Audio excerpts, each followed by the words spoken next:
Xin kính chào quý vị đang đến với chương trình Tầm nhìn thị trường, chương trình chuyên về các kiến thức và trao đổi chuyên sâu về thị trường bất động sản Việt Nam. Và trong chương trình kỳ này với chủ đề Nhịp đập thị trường 6 tháng đầu năm 2019, chúng tôi sẽ gửi đến quý vị những phân tích về tác động của nền kinh tế vĩ mô lên thị trường bất động sản nửa đầu năm, sự trỗi dậy của các yếu tố mới cũng như những triển vọng và thách thức của thị trường trong 6 tháng còn lại của năm.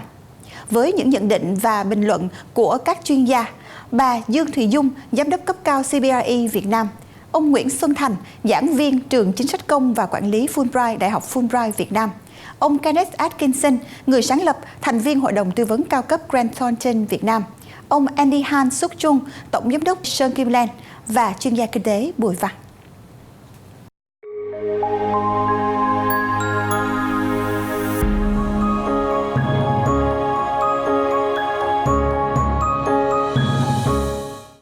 Well, I think all the macroeconomic indicators are still very good. So I think that everybody I talk to is very kind of optimistic and bullish that at least for the next couple of years this is going to continue. Whilst domestically everything's good, of course, there's a lot of turbulence going on in the markets around us, particularly China, US, which at the moment is having a positive impact for Vietnam because there's a lot of companies moving or looking to move manufacturing out of China into Vietnam. And we're also seeing a significant growth in direct Chinese investment into Vietnam and also from Hong Kong. Of course, the construction sector has actually been suffering. If you look at the results of many of the construction companies for the first 6 months of the year, they're down. A lot of projects have been under investigation and checking on the transparency of the underlying land transactions, which has halted a lot of projects. The impact is that there'll be a slowdown on the amount of supply coming into the market, which is actually quite a good thing. But certainly, the supply coming on for this year is probably going to be a third of what it was for last year. So that actually helps stabilise the market and prevents any kind of oversupply situation and the impact on prices. And then there are a lot of other positive things going on in terms of infrastructure development. I mean, ultimately we're going to have a metro line, and I think residential property close to the metro line will actually benefit from that. And I would expect to see some fairly significant increases in prices, particularly if at the higher end we continue to see some of these prices which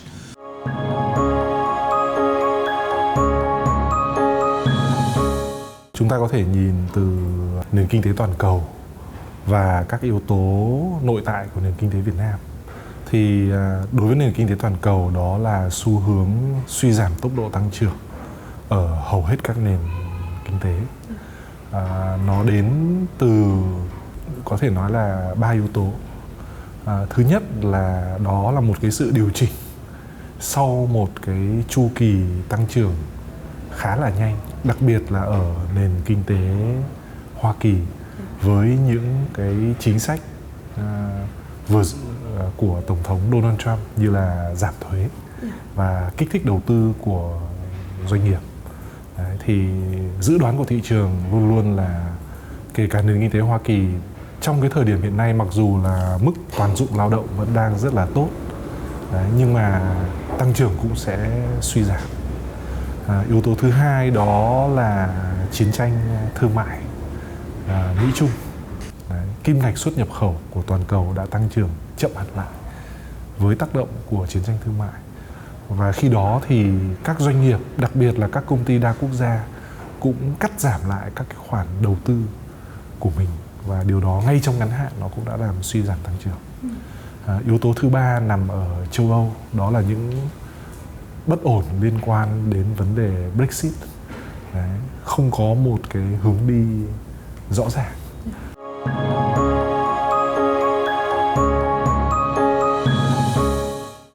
Trong 7 tháng đầu năm 2019, mặc dù kinh tế thế giới có những dấu hiệu chững lại do tác động của căng thẳng thương mại Mỹ-Trung, song nền kinh tế Việt Nam vẫn ghi nhận nhiều điểm sáng.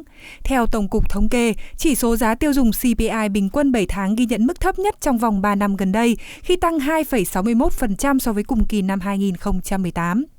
Trong khi đó, CPI bình quân 7 tháng của các năm 2017 và 2018 lần lượt tăng 3,91% và 3,45%.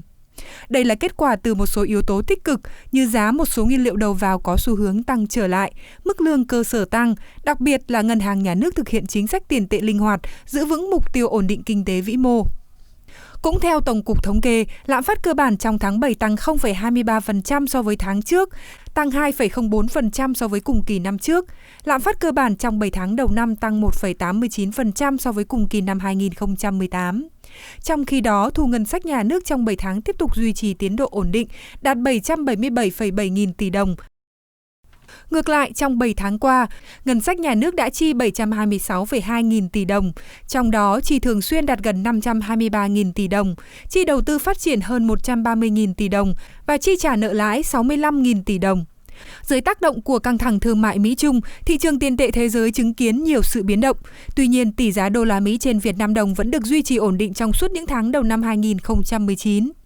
Trong báo cáo tài chính tiền tệ Việt Nam tháng 6 năm 2019, công ty chứng khoán SSI nhận định đô la Mỹ suy yếu khiến các đồng tiền khác phục hồi mạnh. Cụ thể, Việt Nam đồng lên giá bù lại một nửa phần đã mất trong hơn một tháng trước đó. Chỉ trong vòng 5 tuần kể từ cuối tháng 4, tỷ giá đô la Mỹ trên Việt Nam đồng đạt đỉnh ở mức 23.360 đồng một đô la Mỹ, tăng mạnh 0,84%. Tính chung 6 tháng, tỷ giá đô la Mỹ trên Việt Nam đồng tăng 0,41% so với đầu năm, trong khi tỷ giá trung tâm tăng thêm 1,06% so với đầu năm.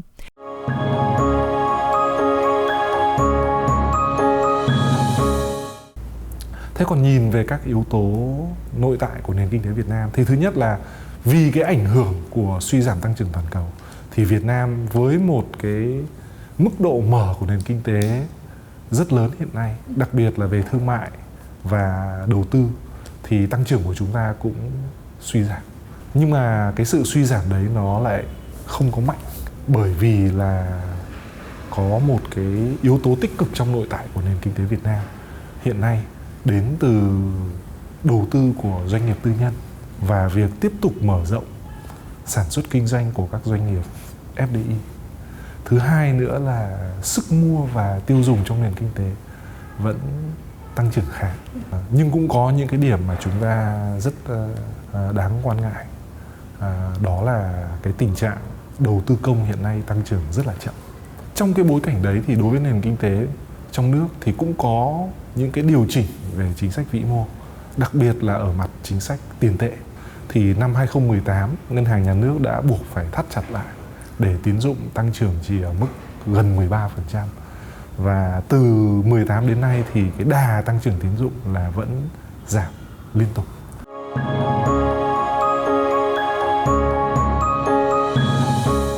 Theo tôi đánh giá thì thời gian qua có những cái chuyển biến khá tích cực cho lĩnh vực bất động sản. Cái nguồn cung hàng, những cái sản phẩm bất động sản nó đa dạng, phục vụ được những cái nhu cầu thực của người dân. Mặc dù cung dồi dào như vậy, nhưng mà giá bất động sản ở cái phân khúc là căn hộ thì là ổn định. Thế còn giá đất nền, giá đất ở ven thì là tăng lên cũng gần như là chóng mặt. Đặc biệt là trong 2018 khi mà cái tín hiệu thắt chặt tín dụng một cái là tín dụng cho bất động sản là các ngân hàng cũng điều chỉnh là giảm tốc rất là mạnh. Đấy, thì rất nhiều công ty bất động sản và những nhà đầu tư bất động sản là cũng rất là quan ngại. Các công ty bất động sản của Hàn Quốc và Singapore đầu tư vào bất động sản ở Việt Nam, đặc biệt là thành phố Hồ Chí Minh, mà là có dòng vốn tư nhân đổ vào Việt Nam để mua bất động sản rất là lớn. Thị trường bất động sản hiện nay tính cạnh tranh rất là lớn và đây là cái tín hiệu rất là tích cực. Thời gian bao nhiêu năm đấy tái cấu trúc từ 2011 đến nay thì rất nhiều nhà đầu tư bất động sản không có năng lực đã bị đào thải khỏi thị trường. Và chúng ta có được các nhà đầu tư bất động sản từ nước ngoài cũng nhảy vào nền kinh tế Việt Nam bởi vì họ nhìn thấy một cái tương lai, đó là nhóm người dân trung lưu đang có tốc độ tăng trưởng rất nhanh và cái nhu cầu mua nhà ở là lớn.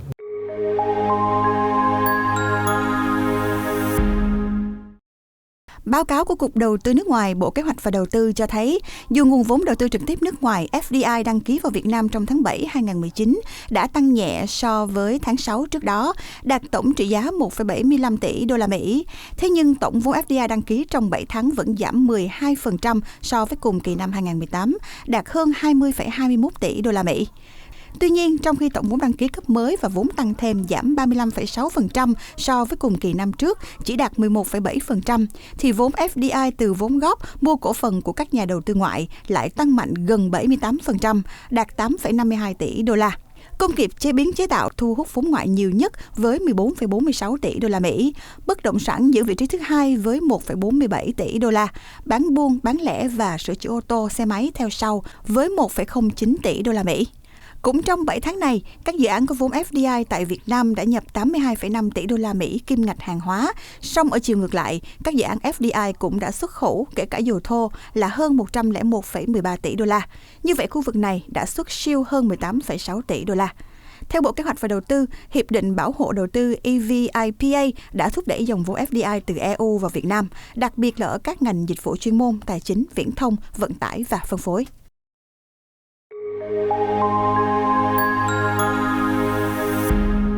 Of course, the construction sector has actually been suffering. If you look at the results of many of the construction companies for the first 6 months of the year, they're down. A lot of projects have been under investigation and checking on the transparency of the underlying land transactions, which has halted a lot of projects.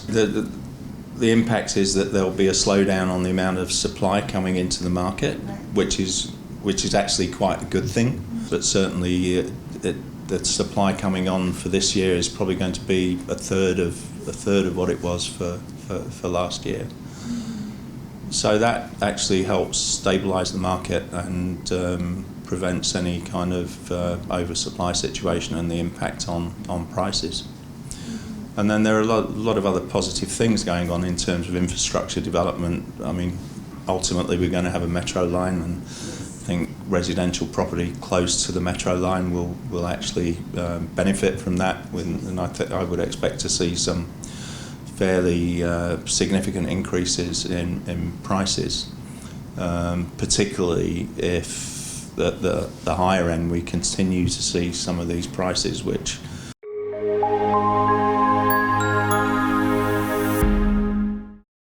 Nếu như công nghiệp chế biến chế tạo là lĩnh vực thu hút vốn ngoại nhiều nhất trên phạm vi cả nước, thì tại thành phố Hồ Chí Minh, vốn ngoại lại chảy mạnh nhất vào lĩnh vực bất động sản. Cụ thể, theo báo cáo của Bộ Kế hoạch và Đầu tư, 3,21 tỷ đô la Mỹ vốn FDI đã được rót vào thành phố Hồ Chí Minh trong 7 tháng đầu năm, tăng 20% so với cùng kỳ năm trước. Trong đó, bất động sản chiếm 41,8% tổng nguồn vốn.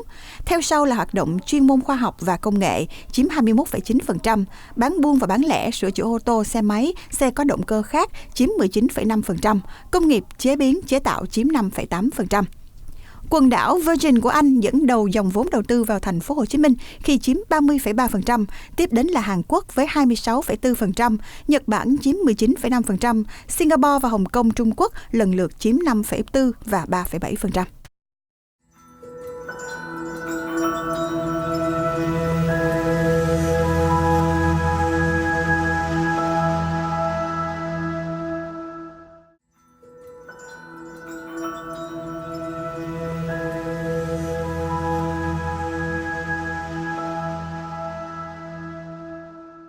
Hello everyone, my name is Andy Han, CEO of SonKim Led.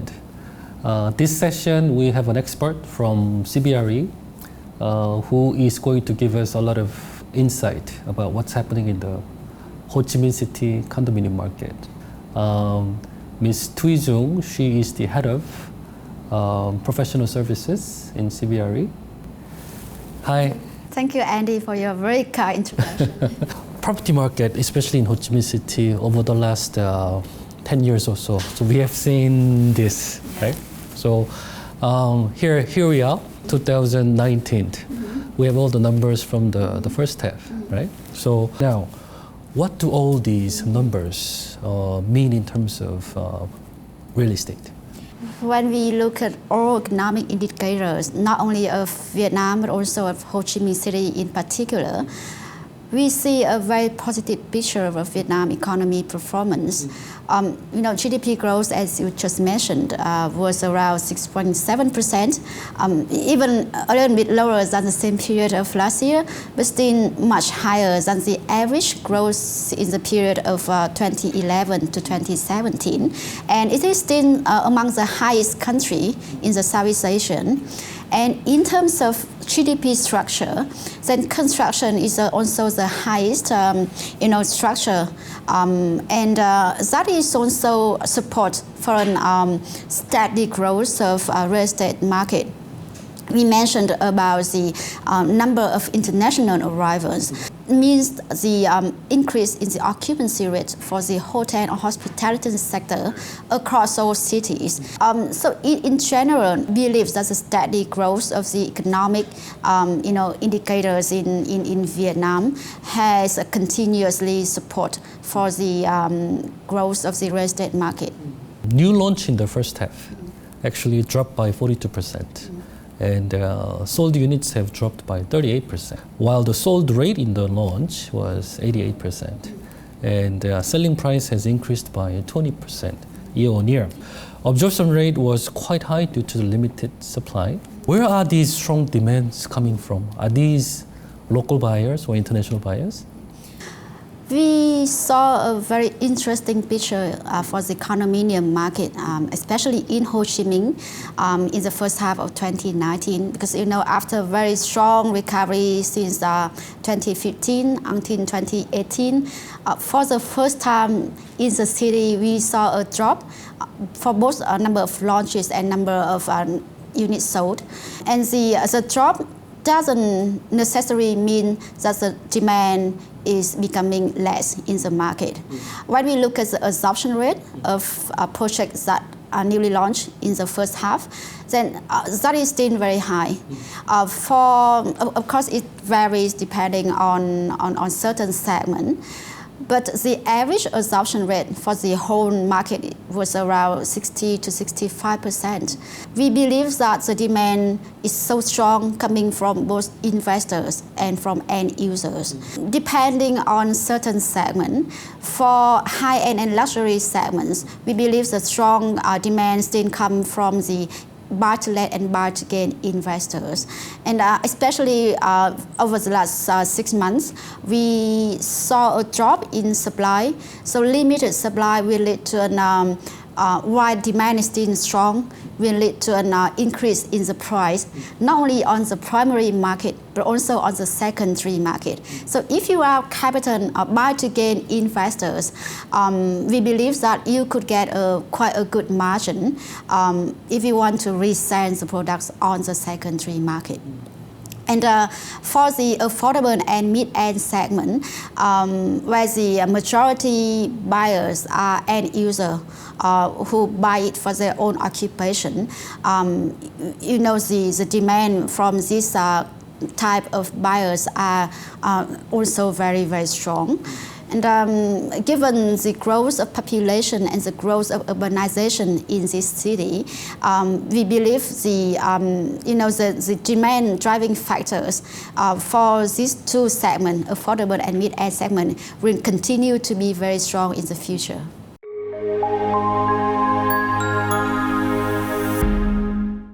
Theo báo cáo của CBRE, nguồn cung căn hộ mới tại thành phố Hồ Chí Minh trong quý 2 năm 2019 rơi xuống mức thấp nhất trong 5 năm qua, chỉ đạt 4.124 căn, giảm 34% so với cùng kỳ năm 2018.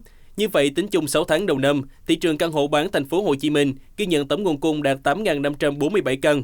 CBRE cho biết, hầu hết các dự án mở bán trong quý đều được thị trường đón nhận tốt, với tỷ lệ bán cao trên 80%. Mặc dù giá bán đã tăng 5-10% so với đợt trước, nguồn cầu duy trì mạnh mẽ và được chứng kiến tại các sự kiện tiền bán hàng trong 6 tháng qua. Tỷ lệ đặt chỗ cao tại các sự kiện tiền bán hàng, đặc biệt một số dự án có lượng đặt chỗ nhiều hơn kế hoạch mở bán 50-100%. Đồng thời, trong suốt 3 năm qua, mỗi năm thành phố tiêu thụ trung bình khoảng 2.000 căn hộ tồn kho. Theo thống kê, lượng hàng tồn kho trên địa bàn là khoảng 15.000 căn, chiếm 5% nguồn cung tích lũy từ năm 1999.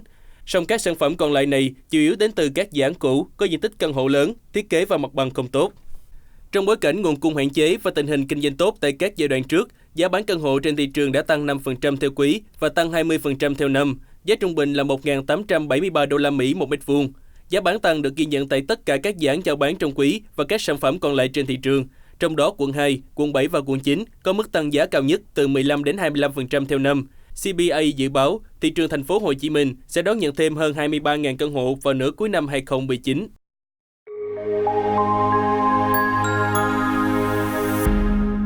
Do you see a lot of international buyers over local buyers?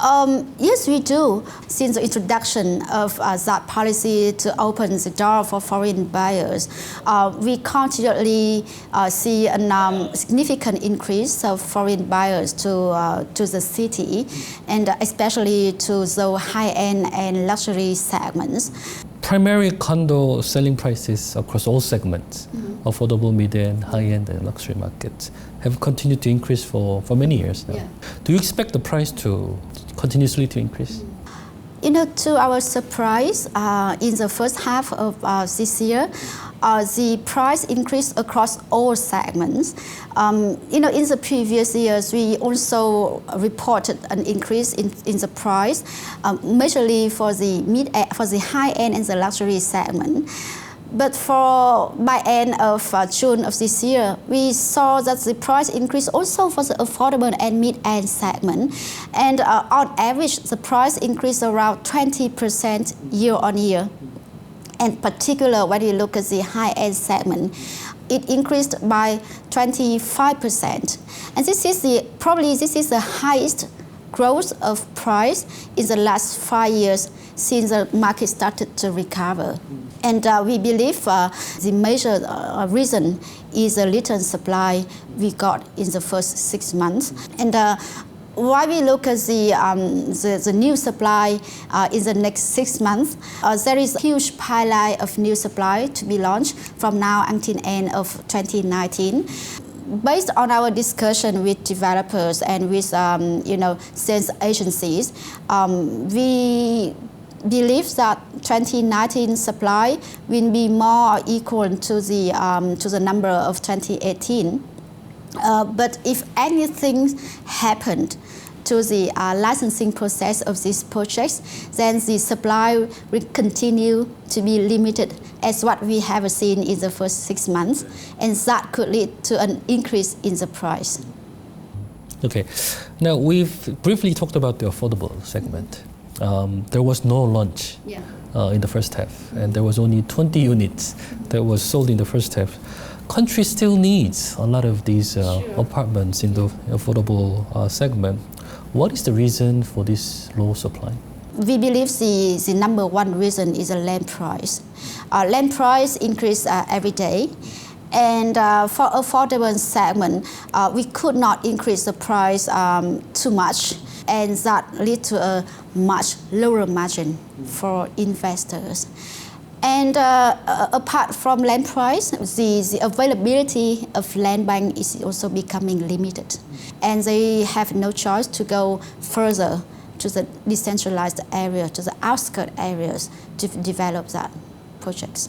Is this going to be the same case going forward? Yes, we think going forward there would be little supply in the affordable segment, given that developers find it very challenging to find a good available land bank to develop the projects together with little incentives from the government in order to encourage them to go forward.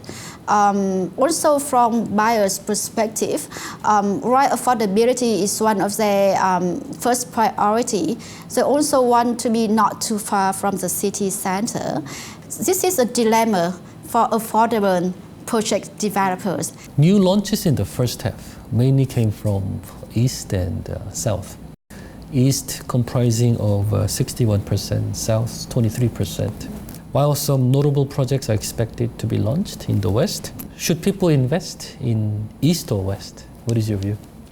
The trend of investment that we have seen over the last few years is that where we got infrastructure developments, then people will tend to go to that area.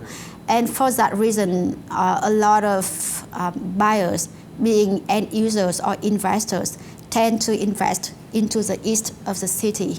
The western area, I think there are some positive indicators, but in terms of infrastructure, I do not think that it has favorable condition as in the eastern area.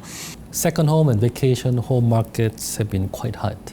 So what is your view on these vacation home and second home market? Yeah, actually we have seen a very strong recovery in the second home market over the last 4 years.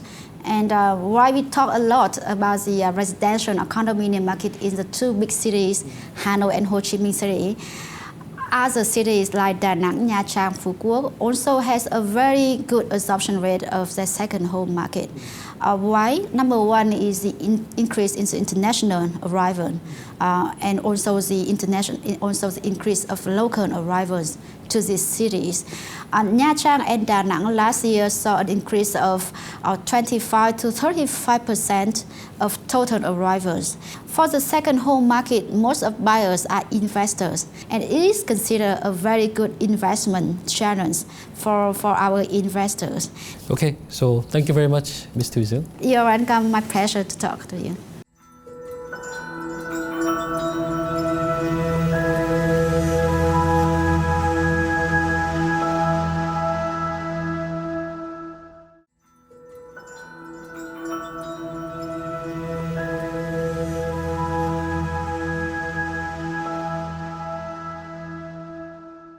Welcome back to our program. In this part, we're going to have discussion with Mr. Andy Jung. So welcome back, Andy.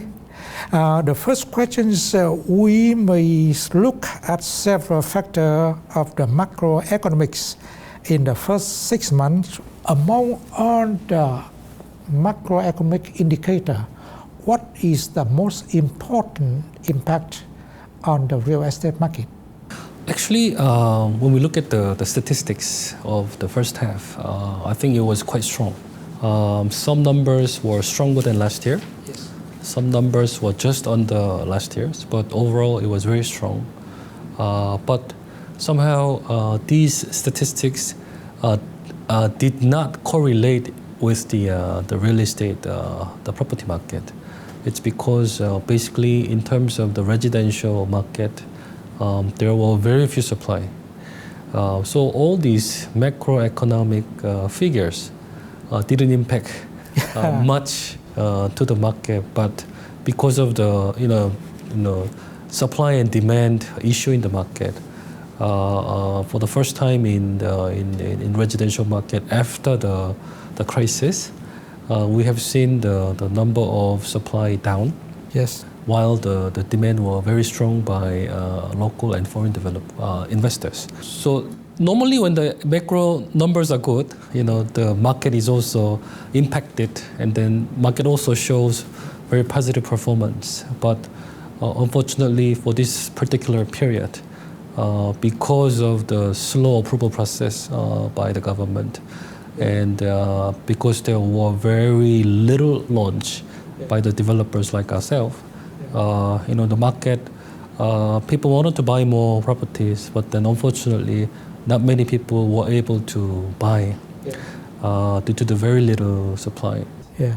So the slowing down of launching new projects may be not very good for the market, but good for developers who have projects already, like you, SonKim Land. Correct. But then, going forward, because we still need to continuously develop the projects, right? Delayed or suspension of getting the approvals actually has increased the land price. Because land price doesn't stop. It continuously increases. So it's becoming a little bit of a burden for developers like us, because we are paying much higher price than before to acquire these projects. So for us, we're facing issues from the government side, and then we're also facing the issue of buying the property at a reasonable price. Sure. But one more thing, you may look at you working in Ho Chi Minh City. All your project you developed in Ho Chi Minh City. But also there's some other market around the country, in Da Nang, in Dong Nai, in Bình Dương, in Mekong Delta. Is it the same as Ho Chi Minh City with a slowdown of launching, or is it happen only in Ho Chi Minh City? I think it's happening particularly more in Ho Chi Minh City. Before individual people buy, properties in those sort of outside Ho Chi Minh City, developers are also forced to go out. But for SonKim Land, some of your projects, the most luxury, the most expensive, still in Ho Chi Minh City, and still we have the different sector, a luxury sector.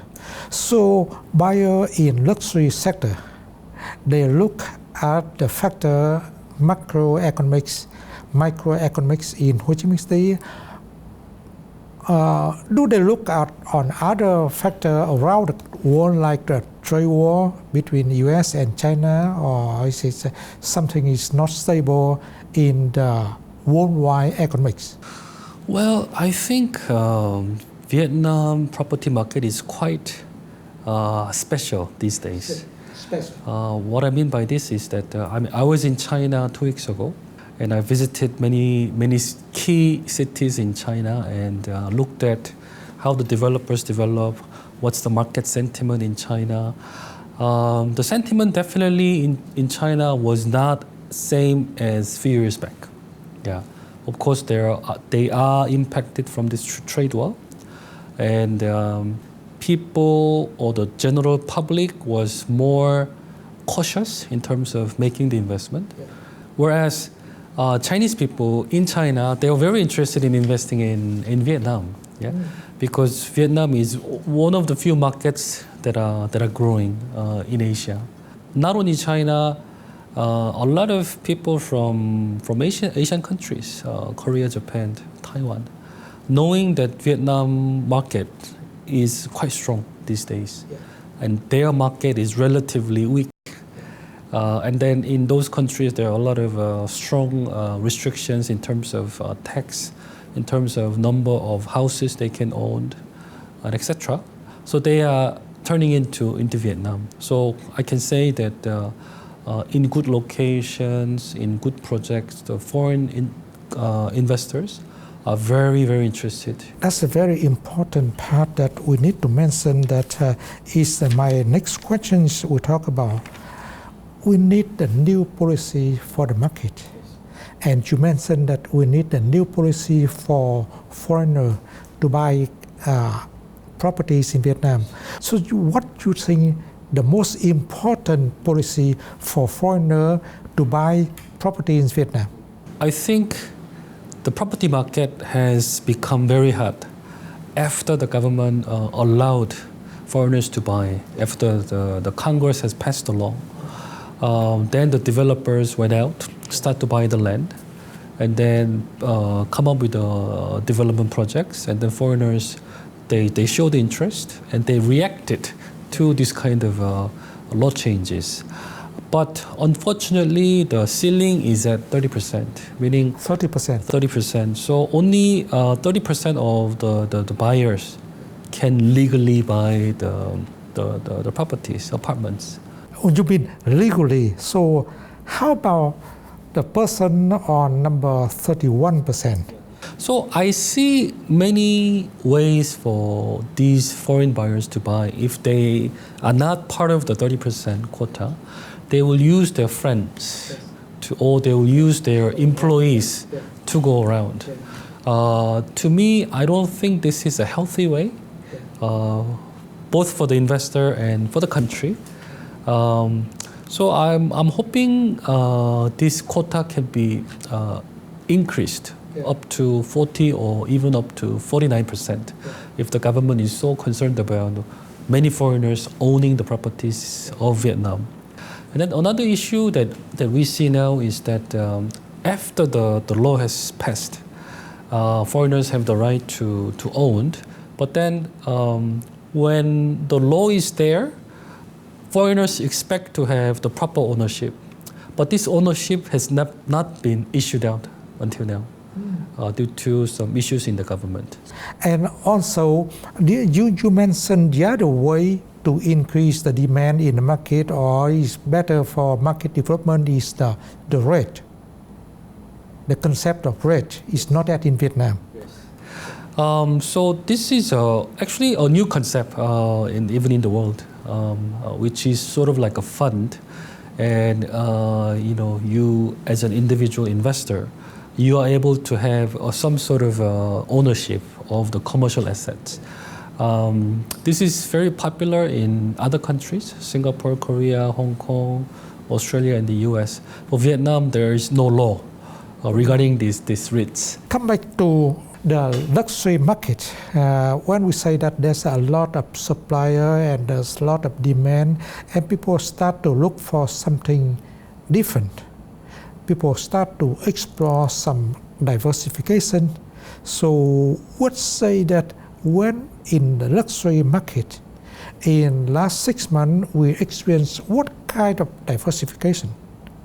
This diversification of condo market especially has a lot to do with our culture as well. Before, we used to have 3 generations, even 4 generations living in a house. So our need for a residential place must be big. But now we start to see the number of family being reduced, and even 2 generations living in one house. We hardly see this anymore. And Vietnam is also in transition in terms of living in a typical landed property to now high-rise properties. So following these changes, developers must come up with a product that will suit the need of every investors.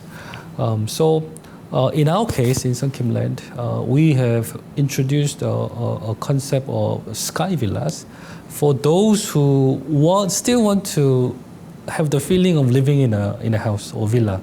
So we just have an interesting discussion with Mr. Andy Jung. So thank you, Mr. Andy. Đến đây chúng tôi cũng xin được phép khép lại chương trình Tầm nhìn thị trường. Cảm ơn quý vị đã quan tâm theo dõi. Hẹn gặp lại quý vị vào các chương trình kỳ sau. Xin chào tạm biệt.